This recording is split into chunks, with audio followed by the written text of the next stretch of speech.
Welcome to the Let's Talk Purity podcast with Richard and Brittany De La Mora. Purity isn't just for singles, it's for everyone. It's not just for a season of life, it's a lifestyle. So join us as we redefine purity. And now, your hosts, Richard and Brittany. Hello, everyone, and thank you so much for tuning in to the Let's Talk Purity podcast with Brittany and Richard De La Mora. We're so excited that you guys are tuning in. This podcast, as always, is brought to you by Edify.app, and we appreciate you for sharing our podcast on your platforms. We've been seeing you tag us, so please continue to do so to help us get the word out, especially today, because today we have a very, very powerful story for you. We have a man, I won't share too much because I want to let him do it, but Joshua is an ex-porn star who is now a pastor, a husband, and a father, and today he's going to share his powerful story with you. So Joshua, welcome. Thank you so much for being on our podcast. And my first question for you is, could you just start by telling us about your upbringing and why you decided to get into the porn industry? Yeah, so I grew up in a very small town in South Carolina. My mom was 16 when she had me. And it was a weird dynamic because my father lived in the town that we grew up in, but he just chose not to play that father figure role. But in retrospect, it caused a lot of, what's wrong with me, like me internalizing a lot of things.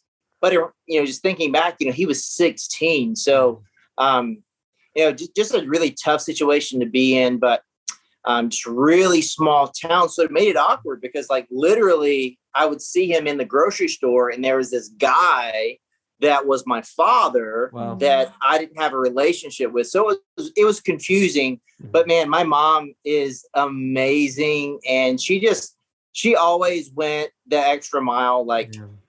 Financially, we were never in a great spot, but I would have never known it. I always had everything else anyone did. I was able to go to basketball camps.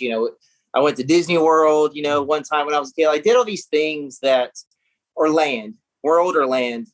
World, I think, is in Florida. Land is in California. Yeah. So World, Disney World. But anyway, my mom made sure that I had everything. But I didn't have a father figure growing up. And that kind of led me to, I have a high achiever personality. And so it's just I felt like I needed to prove myself. Yeah. And it was because I felt insecure and I felt unwanted. So I just lived my life that way. I started modeling when I was around 14. I had a lot of success in the area. And I believed if I was in a logistical situation that if I was, in LA or New York or Miami or wherever, I would have a better chance of being able to model, full time. Yeah. And instead of just doing jobs here and there, seasonal. So my second semester of my sophomore year, I dropped out of college and moved to LA. And I found very quickly that it was a more competitive market than I would imagined. I didn't have a lot of savings, so I had to get a job. Just I'm sure you guys are well aware, especially people living in the, the Hollywood, Sherman Oaks, Studio City area, everyone that works at a restaurant, that's what they do. That's not who they are. They're they're an actor or a screenwriter or whatever, but they have to supplement their income somehow. And that's what I was doing. So I was working at this restaurant and I was having some success, modeling and acting, more so modeling than acting. But I met a group of girls and they were like, "Hey, are you an actor?" And I was like, "Actually, yes." And I thought, come on. I thought I was going to have this opportunity because, in life, for me, having the opportunity to be on this podcast right now, it's we have a relationship, I know you guys. So we're having this conversation right now. So I thought, well, these girls know a director and it's going to be awesome. That's the first thing that I thought, because I grew up in the South and it's all about who you know. Yeah. So it's just but they were like, "Well, we're talking about porn." And I was like, never thought about doing that. Yeah. Never thought about doing that. Like I'd watched it, but I never thought about doing it. And they're like, can we introduce you to my agent? And I was like, yeah, I guess. And like, I had in my head that I was going to go to this like sketchy, area. And it's going to be like, I don't know. I had this like idea in my head that I was going to go to this like motel and it's going to be this guy like in this room, like super sketchy. Yeah. But like I go to Studio City and I go to this, this agency and I walk down this hallway and there's this guy sitting at this giant desk in a double Windsor tie and he's bald, he's English, it's like, okay, what is this? And this insecure guy, like desperately wanting to be accepted and wanting to be known and wanting to have this, this list of accomplishments to fill this gap in my heart that I didn't know what would fill it. He told me everything that I needed to hear. He said, you can make X amount of dollars. You're a good looking guy and there's not a ton of good looking guys in the industry. And you have this acting background and like porn's making this transition to where there's a lot of like big movies and you can have these parts and you can do all this stuff. And just like everything I wanted to hear, it's like, you can have everything you wanted. Plus you can have sex with girls for money. And it was just like, I don't know. I don't know what to say. I don't know what to say. Like I envisioned this not going like that. And it's just so bizarre. Like I could never, like looking back at who I am and how my mom raised me. It's just like, I don't know how I got to the point where I would say yes to that. Yeah. But I think it just really paints a picture of like, everyone is vulnerable in a moment. Yeah. And for me, like I was at a peak of insecurity and I saw an opportunity and someone said, someone spoke to my weakness and I was like, sure, I'll do this one. Wow. And I don't know, like, I don't really remember like how that first one went. It was just like, I don't know. I remember getting a set. I remember like talking to like the director and then all of a sudden it happened and it was done. And all of a sudden, like I was in a car with the check and it was just like, what'd I just do? Wow. And then I was kind of like hanging out with someone at the time at that, like, so I was working at Saddle Ranch. So like on like Sunset, like I was working at Saddle Ranch. Saddle Ranch. Okay. That is my spot. Hey, the food is incredible, right? Yeah. Hey, that is awesome. That's just like, I love Saddle Ranch. That's so funny that you just said that, man. That's the best. Yeah. But that's where I was working, this is like, but I was kind of hanging out with a girl there. Yeah. And so it's like, so I was hanging out with a girl there. So like, I was like, hey, I did a porno and, she was like, what? Whoa. I mean, like that pretty, like very quickly told me to take a hike. Yeah. And I felt embarrassed. I felt ashamed. Like I quickly like saw like, well, what I did was like a huge mistake. Yeah. Yeah. And, so I felt ashamed and then we all had mutual friends. So she was she was much more successful in every capacity that like, she was like one break away from like getting there, but she was really successful as a dancer. So she was on the dance team in college and she worked at a dance studio and she had been in multiple like music videos and stuff like that. But she was like, everyone loved her and everyone hated me when I did that. Wow. So I quit that job. I was like, I can't go back there. Yeah. Like I look like an idiot. I'm this terrible person that like hurt the girl that everyone liked. And we all had mutual friends. Wow. So I was like, well, I don't know. And then like the agent calls me the next day and he's like, everything went well. I would love to like, sign you and you represent you. And I already got like 3 or 4 shoots booked up, for you if you want to do this. And like, honestly, guys, like I felt like I did that one, that breakup happened. I quit my job. I said yes to signing a contract. I signed that contract. And then I don't know where 4 years went. Wow. Like I don't like, and that's kind of how that happened. Is that how long you were in the industry for 4 years? I was in there a little over 5, but like so I was dating someone for I was dating someone for a pretty long time. Oh. And then just like that relationship was like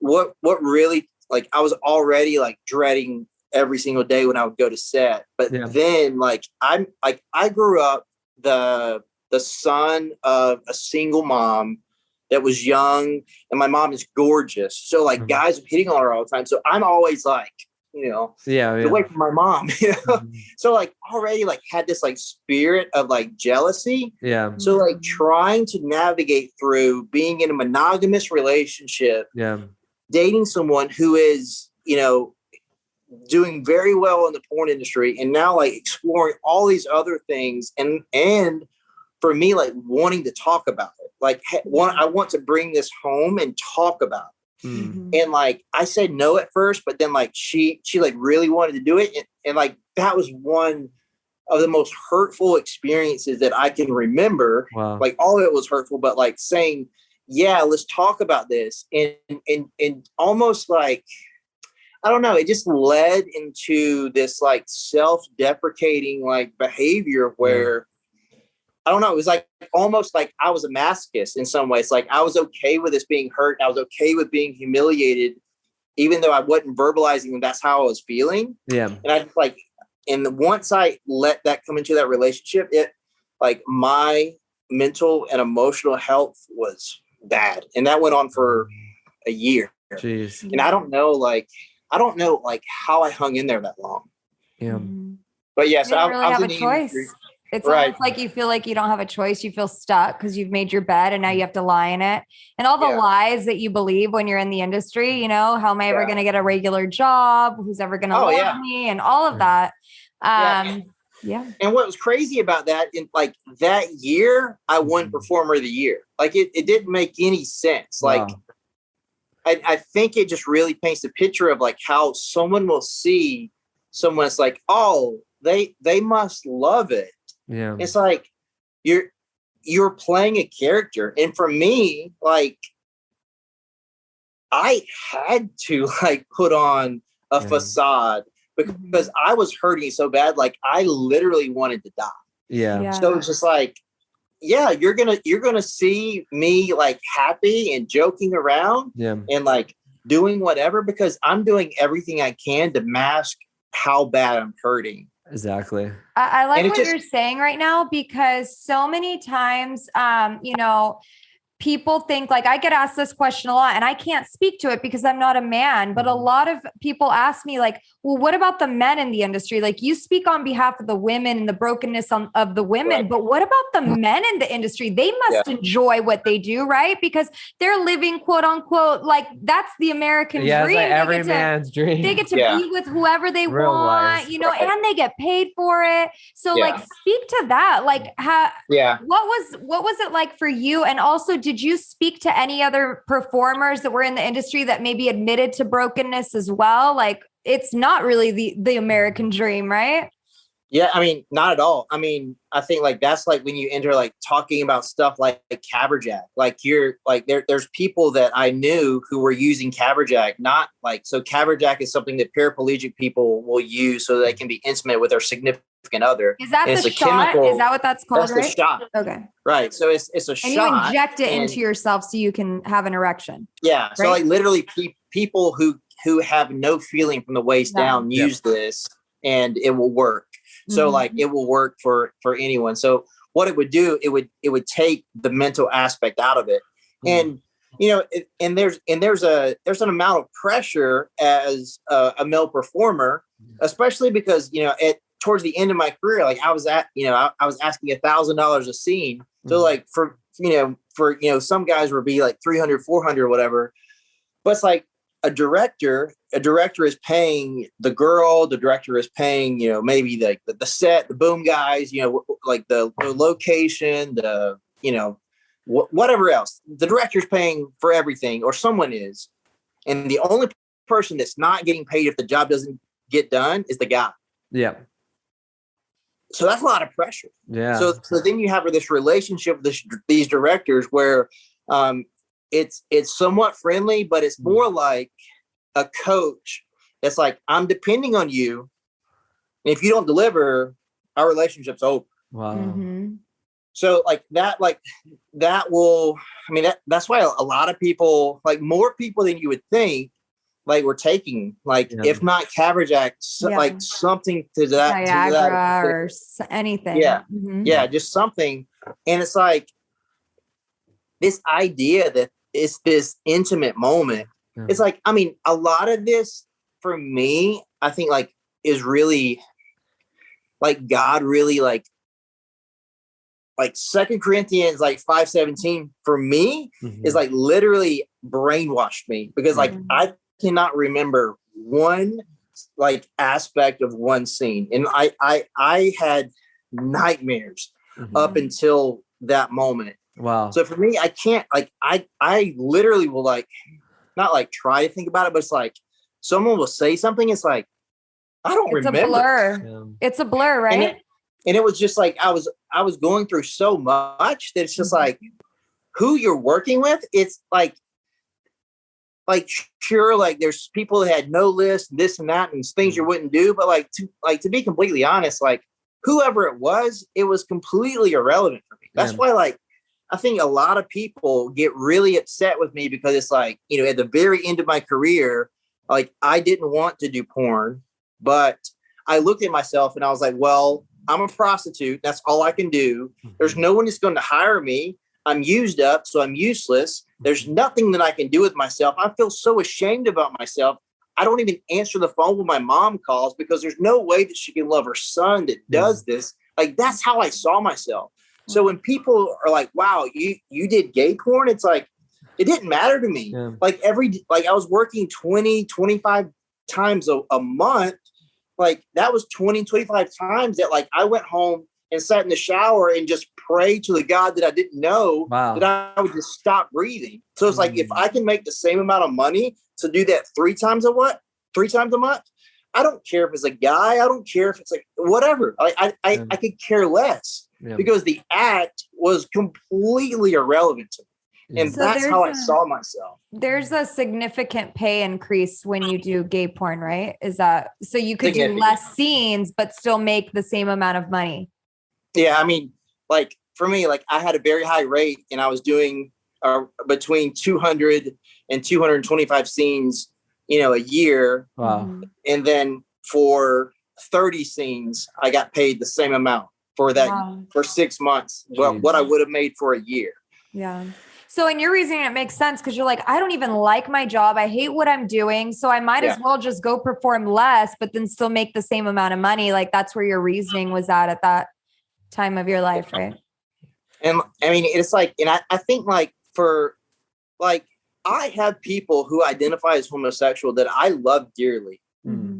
And then some people that it's so hurtful for them to hear that, but like, that's my story. Like, that's where I was like for me, like, they're like, you're really going to tell me you were never attracted to guys? I'm like, yeah, I work with plenty of girls that I had like, absolutely no attraction to, like even early on in my career. Like, so it was like completely irrelevant to me. Yeah. But that just goes to show you like where I was mentally, where it's like, it was beyond, like, it was never an intimate act. Yeah. It was a business transaction that I needed to use drugs like to be able to do. Yeah. Yeah. So that's very common though in the industry as well, where men will go from doing straight porn to doing gay porn. It's very common in the porn industry. Joshua, you mentioned, you know, what drove you in the porn industry, from what I'm hearing, is insecurities, correct? Yeah. Was there ever a moment in the industry where you felt secure? I mean, I think there were at times, because like I got to the point where like for the companies that I worked for, like I was the guy, like I was the guy. So I was like, and I got to do like a lot of cool stuff. I got to travel all over the world. I got to do all the things that if you'd have asked me, you know, as a 22-year-old getting into business, like, you know, what do you want to do in your life? And it's like make a lot of money and travel all over the world and like, you know, have a lot of sex. You know, that's probably what I would have said. And I did all those things. Yeah. And I think like while I was like in the beginning, it was almost like a placebo. Like I feel like I thought I wanted this. So there's this like this gratification, but that once that wave started to dissipate, all of a sudden I found that everything that I believed that would make me happy and everything that I believed that would make me feel valued and everything that I believed that would bring me this sense of satisfaction, the void in my heart was still there. And I was still broken and hurting. And I had no clue, why in the world am I on this planet? Yeah. Who am I? Come on. In a world of 7 billion people, who the heck am I? And why am I here? And why do I feel so empty if I have everything that I thought I said I wanted? Exactly. That's so good. And it's so funny because I think that's what the enemy paints the picture for us, right? You know, you get this in return, you're going to fulfill the void that's in your heart. You're going to be financially success. You're going to be celebrated. You're going to be loved. But at the end, you just feel empty. And I just think at times, you know, if we're not careful, we have a legitimate need, but we fill it in an illegitimate way. And whenever you do that, man, it's just going to cause brokenness, heartbreak. And in all honesty, in your case, and especially with my wife's case, it's like it left you guys empty. It left you guys not being healed, and it left you guys broken. And I like that you talked about that because, you know, there's people out there listening, right? And they're probably thinking, well, man, Joshua has the life, or, you know, for you, Brittany, you know, love, like, man, you have the life, you know, you're loved, you're appreciated, you're on magazines, you're all over. But the reality is it didn't fill that void in your heart. Correct. When it comes to your upbringing, and you stepping in the industry, how did you break that to your mom and tell her, or did you not break her, or did she find out of nowhere, like, hey man, you know, your son does, you know, porn, you know, like, how did that conversation come about? So the first two things I did was I shot for a really well-known men's magazine. So I shot for them, and then the company that I worked for, like, it was like really prevalent on the internet. But long story short, like, someone saw it, and then someone said something to someone else, and then, like, being in a really small town, they were like, someone told my uncle, and my uncle told my mom. So that's pretty much how that happened. So it's like, and how was that conversation with your mother? Tough. It crushed me because, like, just thinking back to everything that my mom sacrificed, like things that so much more that I didn't even realize at the time, that she gave up so much so that I could have this life. And I feel like I just, like, let her down in so many ways. And, but yeah, I mean, it was a tough situation, but never once did she say, you know, I don't want to talk to you. You know, she said, I raised you better than that. She said that, you know, you don't have to do that. But she always told me that she still loved me. But, like, for me, like, I like, the deeper I got into, or the longer it went on, like, I couldn't even hear that. Like, she was calling out to me, telling me that she loved me, and, like, trying to call me out of that. And I couldn't even hear it. What year was that, would you say? When I got into it? 2007, so 2006, 2007. Like, did she hear that when you're, like, in the middle of your porn career, or was it the beginning, or was it the end? Oh, it was like, I mean, when she found out, she found out like 2 weeks into, like, after I did it. Wow. Oh, that was quick. Yeah. Yeah. Word travels fast. Wow. I'm talking about, I mean, Richard, I like, my hometown, like, we got Taco Bell like 2 years ago, and I think there was a parade. Like, it's like that small. There's so like there's no hospital, there's no, like, mall. I mean, it's like there's two grocery stores. It's mad small. I think it graduated with like 100 people. Wow. You know, when it comes to the porn industry, oftentimes, you know, people see it as it being glamorous, right? People see it as, you know, like, living the life. You're living the life, you're living the best life because you're doing porn. But behind the scenes, it's totally different. Joshua, what are some things that people might not know that goes on behind the scenes that people should know about? Yeah. I mean, more than once I've been on set and, girls would show up, especially like there was a certain company that I worked for that, I just don't want to praise any company, so I don't want to say their names, but they're just companies that would hire like younger girls. So it would be girls that didn't have a lot of experience, and like you could feel that they didn't want to be there. Yeah, and that and then sometimes if they didn't want to be there, they would they would be on they would be high or drunk or something, and then they would get sent home or like. I don't know, just looking at someone that it's not as often as people would think, but it does happen. Like people feel like there's nothing else I can do but sell myself.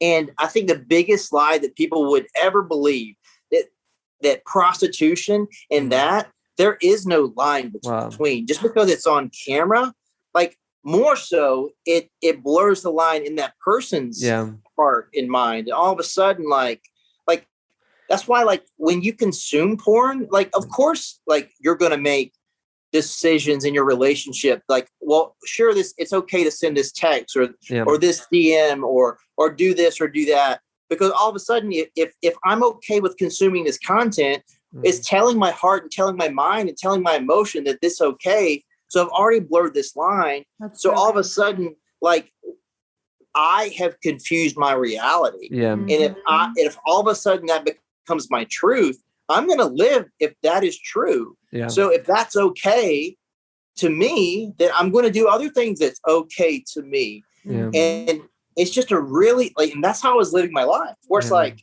I would do like photo shoots and like, advocate for products and like do like signings and stuff.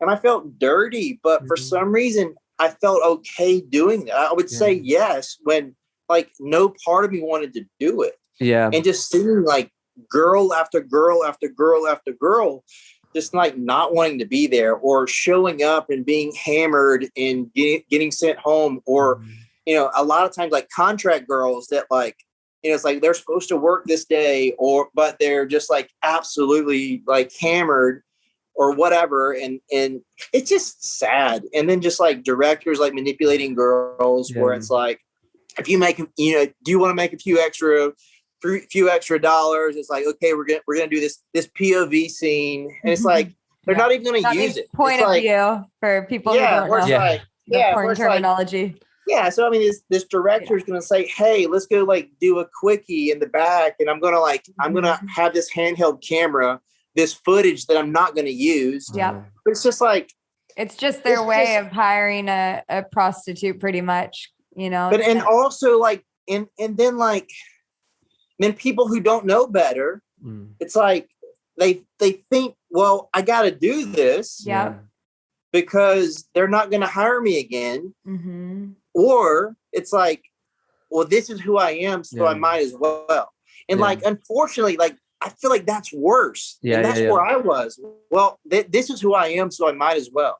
This is who I am, so what does it matter? You learn to tolerate things that you should never tolerate because your standards just get lower and lower and lower. It's like the Bible teaches us that everything's permissible, but not everything is beneficial. And the more things you allow in your life as permissible, the lower your standards get, the lower your value, your self-value, your self-worth becomes. And that's why it's so important that we have convictions and that we stand firm on them. And we don't allow people to come in and tempt us to lower our standards, because otherwise, that's how we end up. It's like all of a sudden, I don't know who I am anymore. I have no value, no worth anymore because I just keep lowering my standards. You're listening to the Edify Podcast Network. We'll be right back. This podcast is part of the Edify Podcast Network. Edify is a faith-inspiring app that brings together thousands of the best Christian podcasts in one place for your listening enjoyment. Cut through the noise and grow your faith by diving into the world's top Christian podcasts today. Download the Edify app for free from the App Store or Google Play, or by going to edify.app. That's EDIFI.app.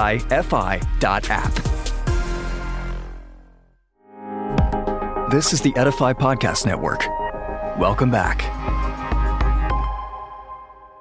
I want you to tell us about, and I know you said your scenes were kind of a blur. So maybe if you remember, what was like your very last scene like? Like, do you remember what was going on in your head? And then what led you to follow Jesus at that point? Like what, or, yeah, like what or was your to quit the breaking porn point, industry? Right? Yeah. Mm-hmm. Yeah. I mean, I think like I traveled to do because I would rather just do it. Like I had to do 3 scenes a month. Like that was my contract. And I would just try to do them like in like a week's time. So I would have like the rest of that month off.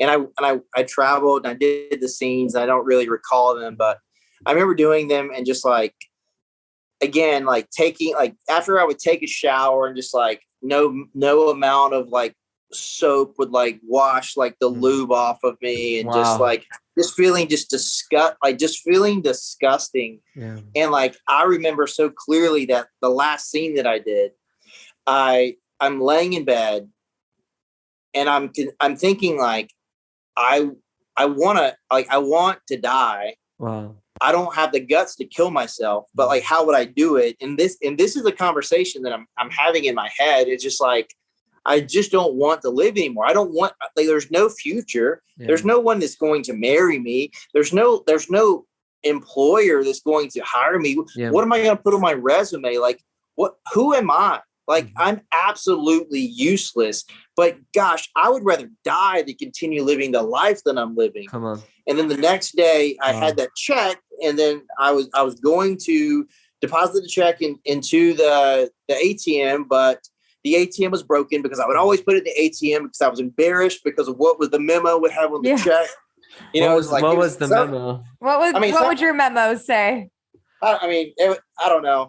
It would always have the porn movie title on it, stuff like that. Oh, okay. Yeah. I mean, and sometimes, like, especially if you're working for some like directors, that they would name their movie just ridiculous things. So it would just be like, oh, got it. It would be creepy things. It would be crystal clear. moments. Oh yeah, like it would be absolutely clear, like what that check was for. Yeah. But so I would always try to like put in the ATM, but the ATM was broken. I went inside and I handed the check to the person, and they deposited it, and I was leaving. And as I was leaving, which was weird, they said, "Joshua, is there anything I can do for you?" And I was like, I mean, I already have my receipt. Like, I'm okay there. Joshua, can I help you? And just like, I get like chills. Like I have like, it, because like I had gotten to the point where, especially when when I decided to start doing the gay films, it's like, any like sense of like normalcy, even like as bizarre as my life was, like any sense of normalcy, because I always worked for the same directors, and I was a bit of a hermit. I never went out and partied really unless I was being paid to be somewhere. I just like kept to myself. So now those directors and people that were normally in my life, like I was like on this island. So I wasn't interacting with one person that was calling me by my real name. Like I'd stopped talking to my family, my friends. I had unfriended everyone on Facebook. I did not hear my name. And then when that bank teller said my name, it shattered what was my reality. And it just freaked me out. And I like at the time I was living in Sherman Oaks, like at the Galleria in Sherman Oaks. So like where the Cheesecake Factory is, like I lived in those apartments there. And I like ran across the street from that Bank of America, and I was just like freaked out. And then I get home and I wash my hands and I look myself in the mirror, and I just lost it. Cause like when I looked up and saw myself in the mirror, I didn't see that actor anymore. I saw Joshua Broome, and it just absolutely crushed me, because in that moment I thought about how it had been months since I talked to my mom, and how scared she probably was, and how bad she was hurting. And then I started thinking about, like, my brother had graduated from college and, got his dream job and I wasn't there. And he went through a tough breakup and I wasn't there. My mom got married and I wasn't there. That person died. His appendix ruptured and he died. I wasn't there. Like all these things happened and I should have been there. I should have been there for my brother. I should have been there for my mom. And I'm looking at myself and I'm so caught up in how bad I feel about myself. I wasn't there for the person that sacrificed everything for me. And that just absolutely crushed me. Jeez. So in like, after I wept and wept and wept, I picked up the phone and I called everyone that I needed to call. And I was like, I'm out. And I actually knew one of the agents that I used to be represented by. And I called him and I was like, do you want to take over my lease? I was like, I'll just give you all my stuff, give you all my furniture, everything. I'm just going to take my clothes. Will you just like promise me to pay the rent? And within days I was gone. Wow. And what led you to Christ? So like, I wish I could say I responded to that in that moment, but I didn't. I spent 2 years lying to everyone I met. I spent 2 years saying, yeah, I was in California, but, I was just doing whatever, I was just doing this stuff, just, whatever. And I started working at a gym and they asked me a lot of questions. And I was like, I did a little bit of acting, whatever, don't Google me, please. But, just please, did you tell them not to Google you? Yeah, I think I may have said that. That's them. They're going to run and Google you. Yeah, I know, right? Yeah. Think of any color but red. Yeah. But yeah, I mean, it was days before like everyone knew. And then, I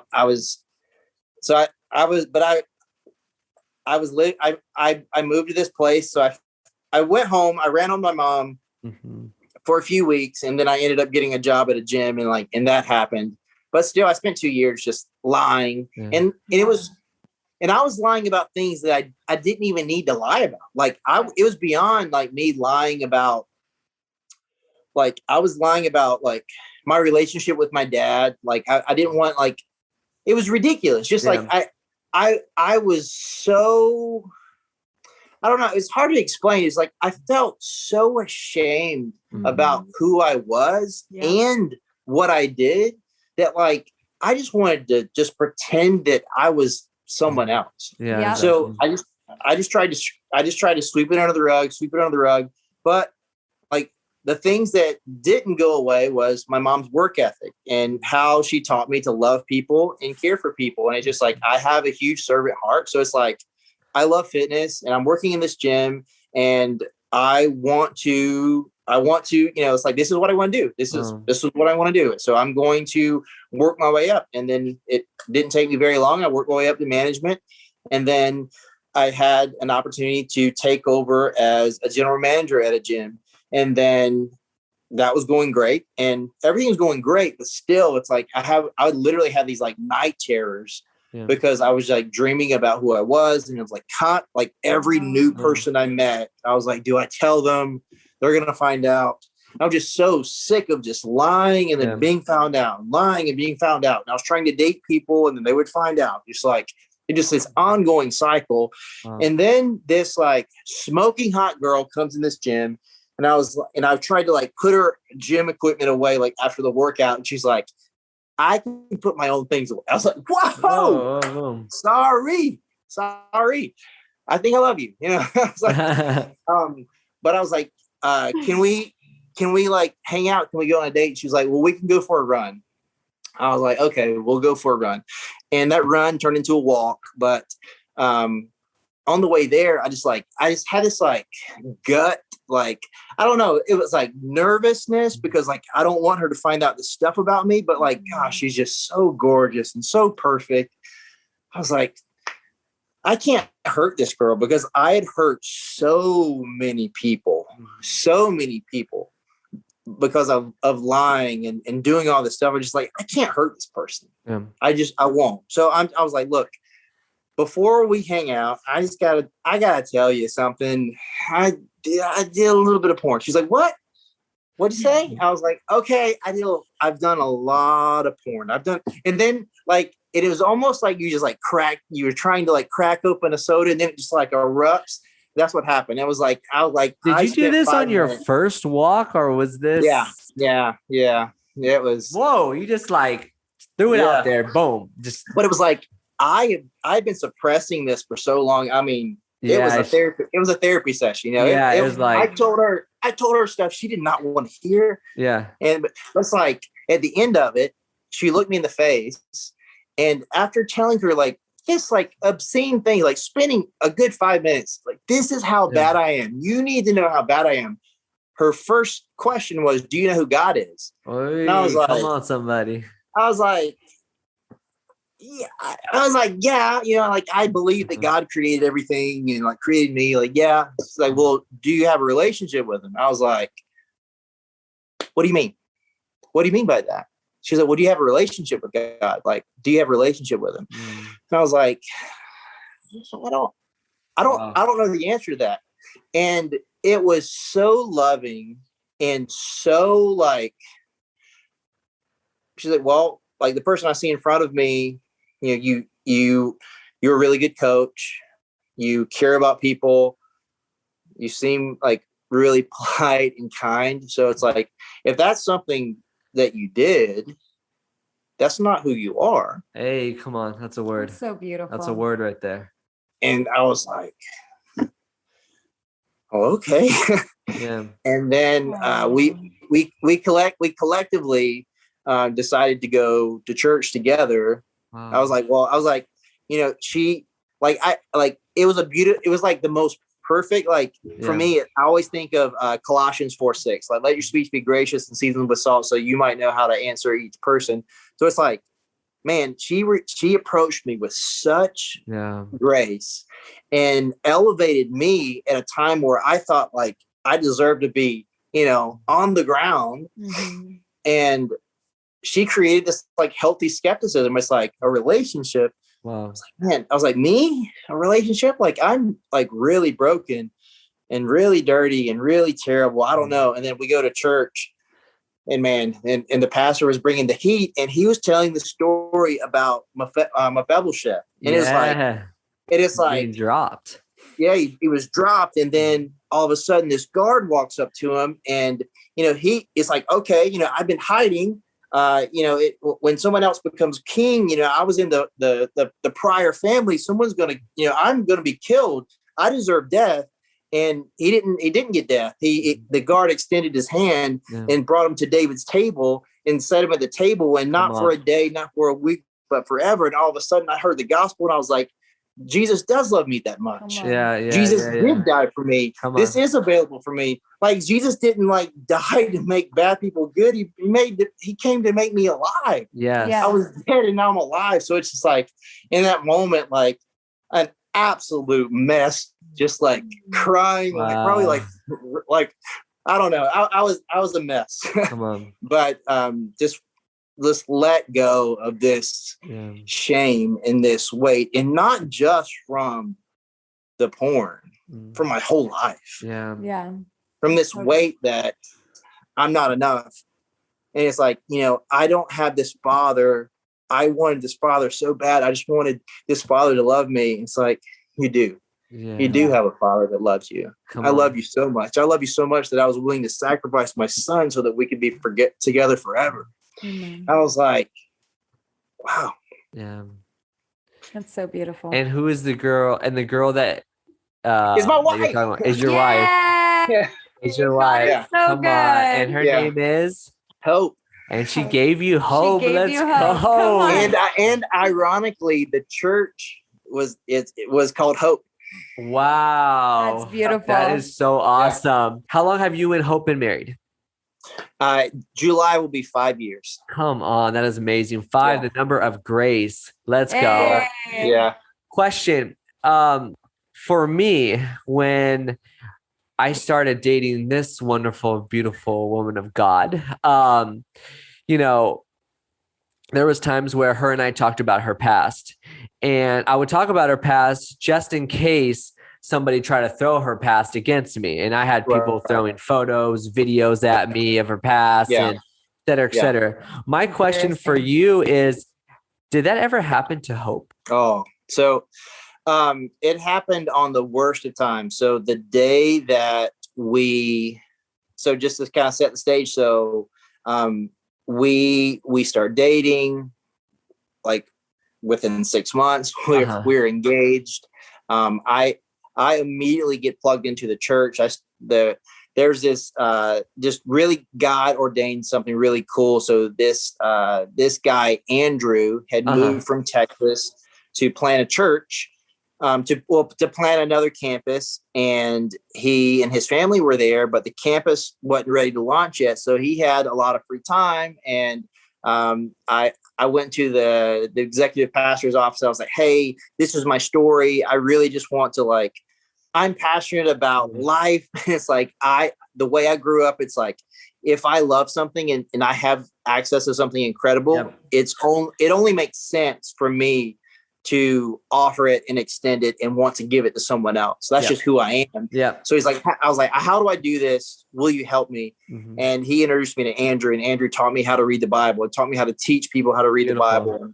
And so we went through this beautiful process. So I'm interning at this church for a while, and then Hope and I get engaged, and we get married, and everything is going incredible. And I've been interning at this church for a while, and I'm interviewing for a job there. And it's a great church, but it's very thick, like SBC, church, so it's like, are we going to hire this guy? I don't know. We love him so much, but there's politics. But anyway, so Hope and I, we find out we're pregnant, and then enough time goes by where we find out the gender. And the day we found out the gender, we were so excited. So we do this cute little post on Facebook. Come on.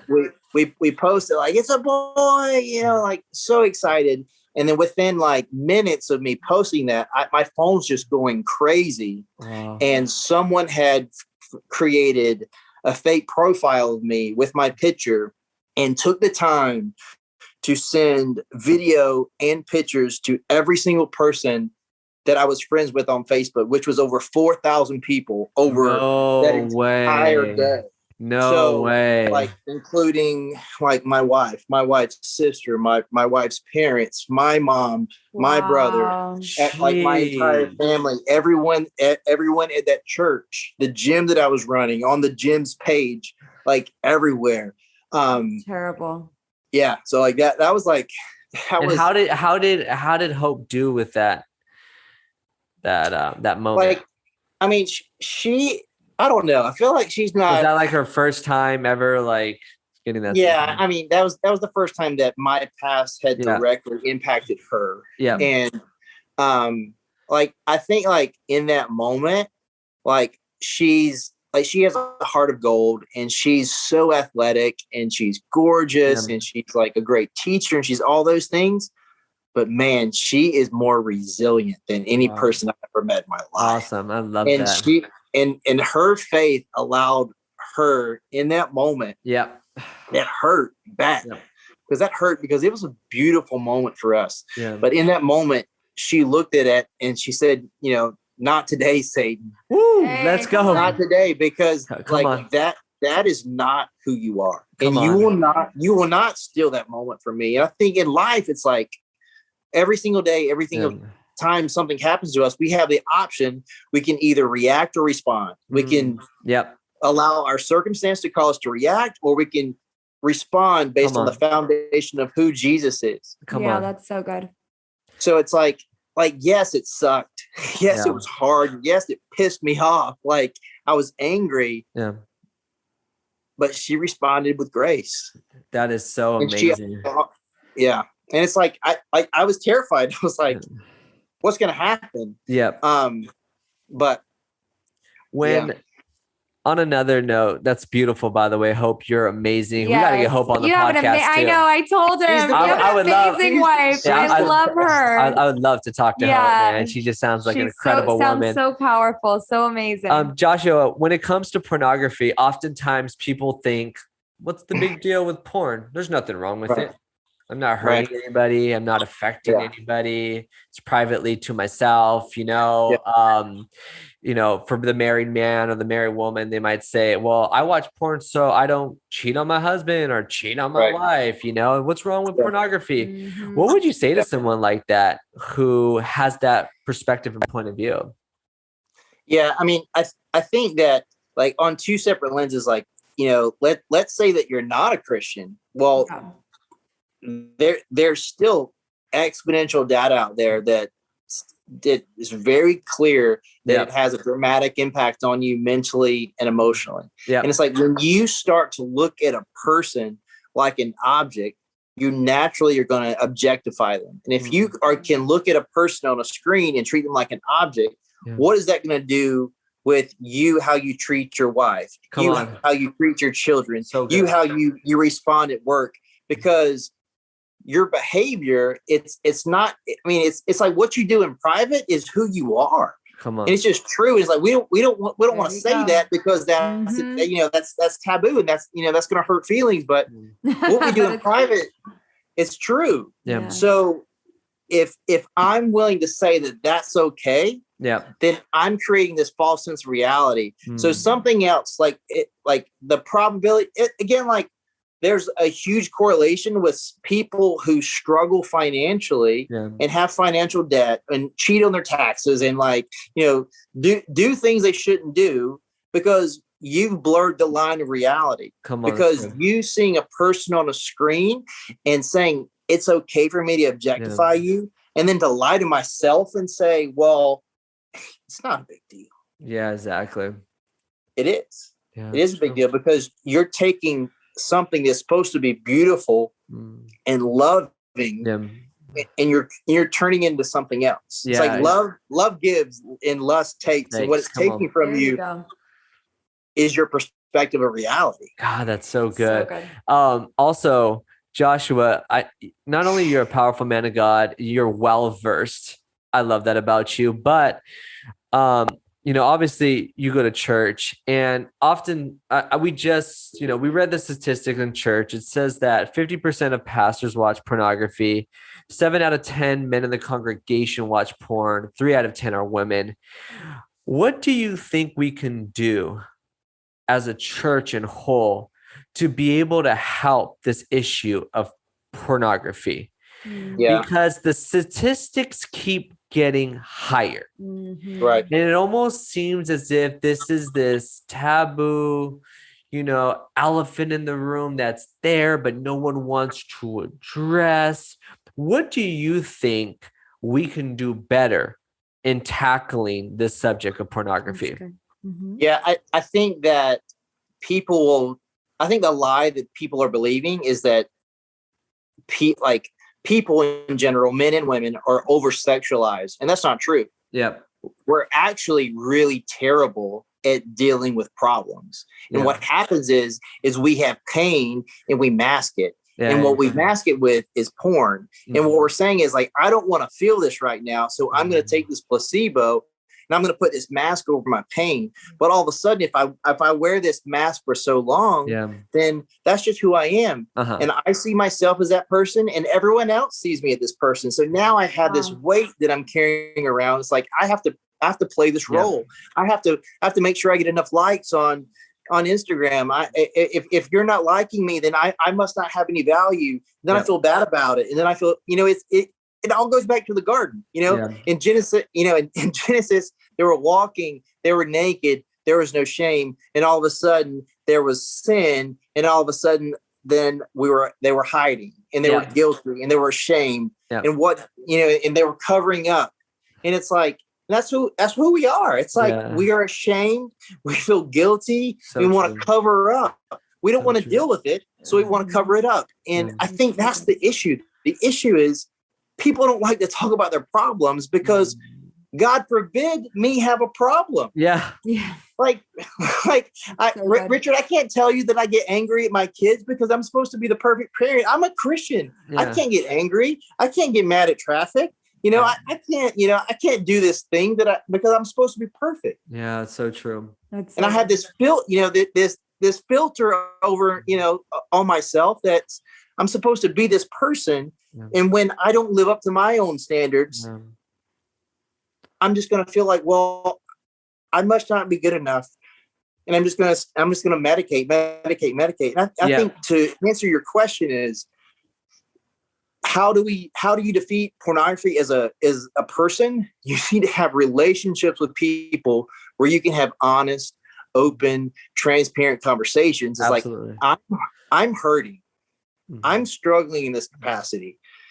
And like porn addiction is real. Mm-hmm. It's real. It's a real thing. So prevalent. Yep. Yeah. But it continues to grow because it's not a big deal.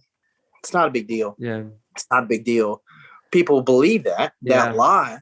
Yeah. And then also it's like, we live in a society where it's like, I can't say that I'm struggling because then I look weak. And I gotta live up this standard. Especially if you're a pastor or a leader, right? Exactly. If you're a leader going through it, oh my gosh, So it's like, so it's like, oh gosh, like this guy went to counseling.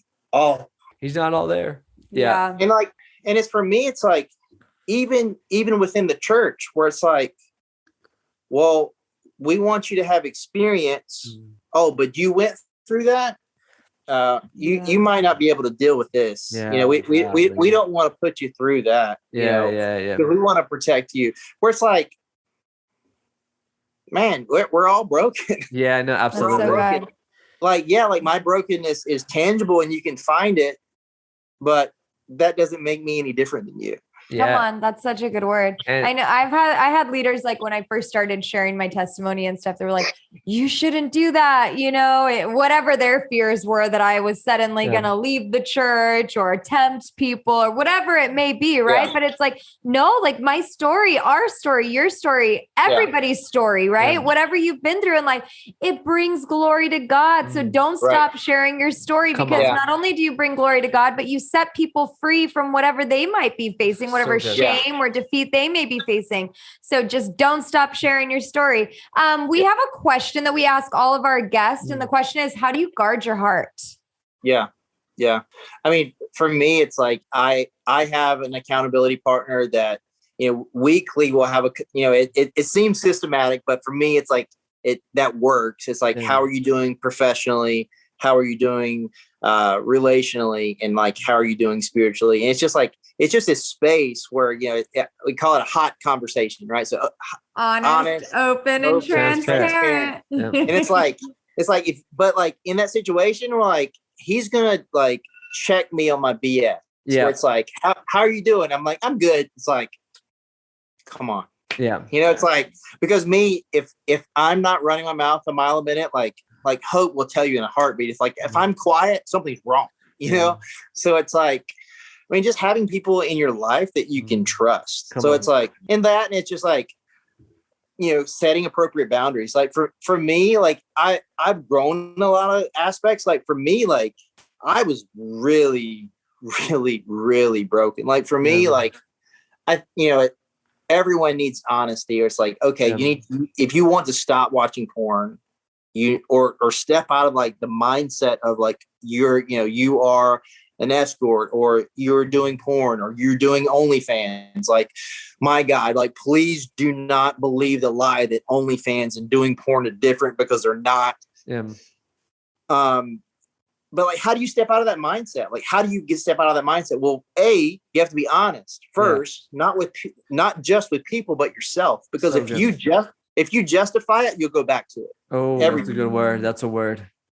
And then secondly, you have to set boundaries. Yeah. And that's going to look different from person to person. Like there's a lot of great options for, as far as like software, why not set boundaries? Like I don't let my kids touch the stove because they'll get burned, So it's like, why not set boundaries for myself?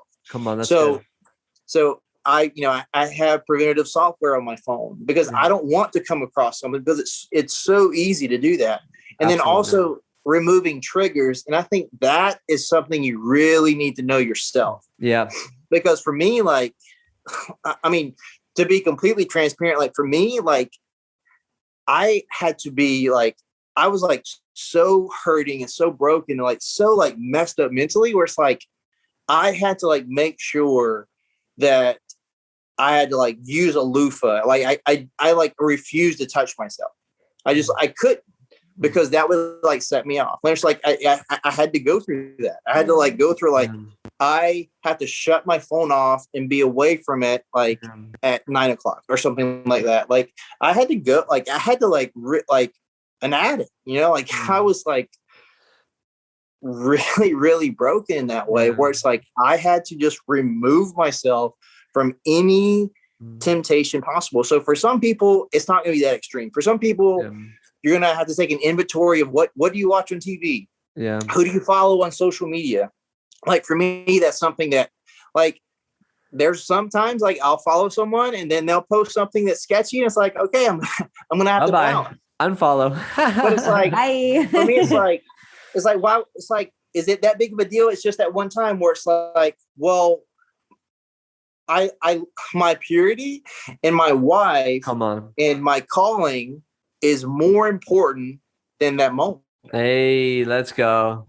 Come on, you said it right there. Drop the mic. So it's like, and it's like, is that easy? No. Yeah. Yep. Well, like, and I think like for me also, as you're going through this process, like I just kept going back to John 19:30. It is finished. Hell, death, sin, and the grave is defeated because Christ in me is stronger than anything else in the world. So it is finished. It is finished. It is finished. Come on. So meaning that when I screw up, I don't start over. Yep. I pick myself up and I dust myself off and I keep moving forward and I celebrate the fact that I'm making progress and I'm not the man that I used to be. And I think like that's how people, like for me, like I think like that was, if I could tell myself something like long ago, it would be that.